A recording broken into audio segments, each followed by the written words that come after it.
I'm Kathleen Byram, author of Conversations with Donkey, a Bipolar Journey, available on Amazon.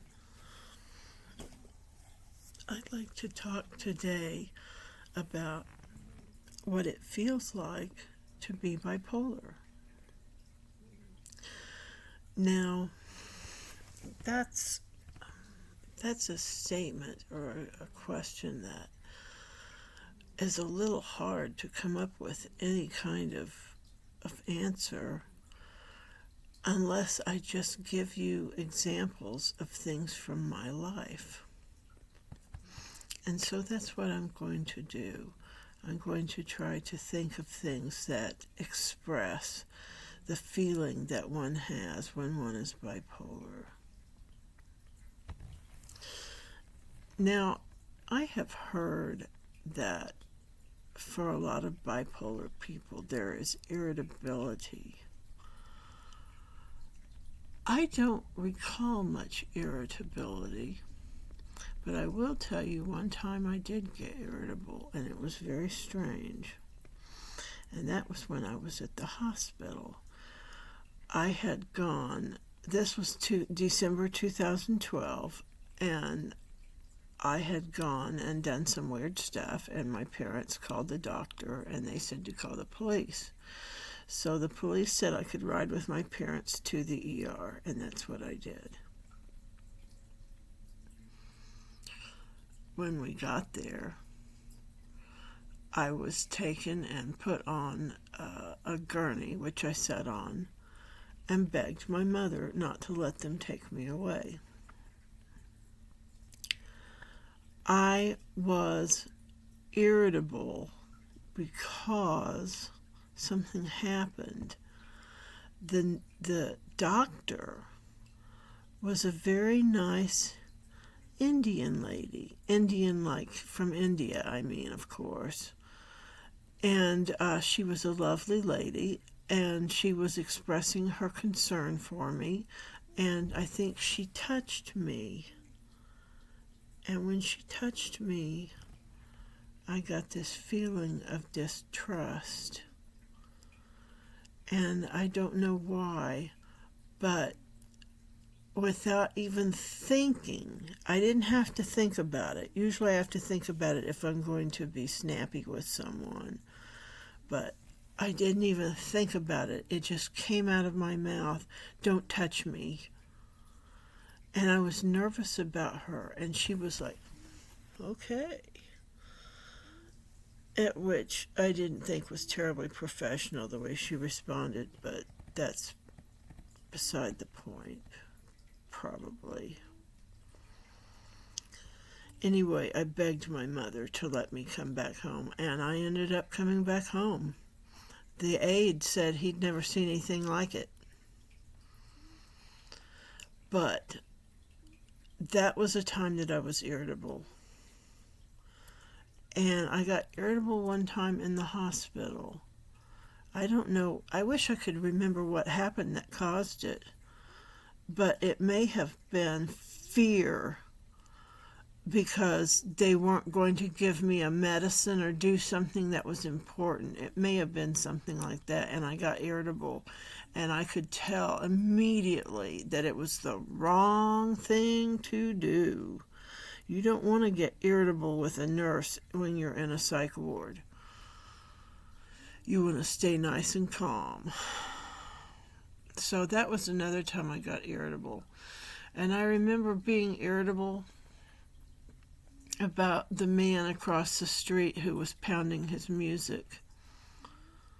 I hate that bass pounding that makes the walls shake in your house. It's very inconsiderate. And that made me snappy and irritable. But for the most part, I don't feel irritable when I'm having bipolar symptoms. What are my bipolar symptoms? Well, I'm either hypomanic or manic, or I'm riding that little tiny wave of mild delusion, or I'm way down here in a funk of depression. So it goes from depression to a mild wave of delusion to hypomania to full mania. I forgot what I was talking about. That's another part of my situation, is forgetting what I'm talking about. And so doing these videos is a good thing for me to try to keep my thoughts together and organize them. You probably wonder why I do these videos, and that's one of the reasons. It helps me to think and process, and I like sharing with people too. Now, back to what it feels like to be bipolar. Sometimes I have magical things happen, like my hand getting up from bed in the middle of the night or early in the morning when it's dark and there's not a lot of light in the room, looking at my left hand and moving it around and seeing blue light swirling around my hand. This has happened twice. I was up and awake when it happened. That was so exciting that this was years ago, and I still sometimes do my hand thinking maybe I'll see something, or maybe I'll hear something. It made me very, very paranoid and nervous when I would lay in bed at night, and sometimes in the middle of the night I would be afraid that the police were going to come and get me, and I was paranoid, and I had no earthly reason to believe that, but I did, and I would hear the doorbell ring, and I knew it was my head tricking me, because it would happen every night, at different times, of course. It wasn't someone playing a trick, and it was faint. It was a faint sound that I could barely hear. It wasn't like a normal doorbell sound. So I could tell it wasn't real, but at the same time I was scared, and I would hear knocking on my bedroom door, and I knew that there was no one there. That was scary. Some people have talked about a 3-knock phenomenon, and some people said that it is mocking the Holy Spirit because they do it 3 times, which I think is really a bizarre thing, and I can't imagine why any stupid little evil creature would think that it was mocking the Trinity by going knock, knock, knock. How foolish.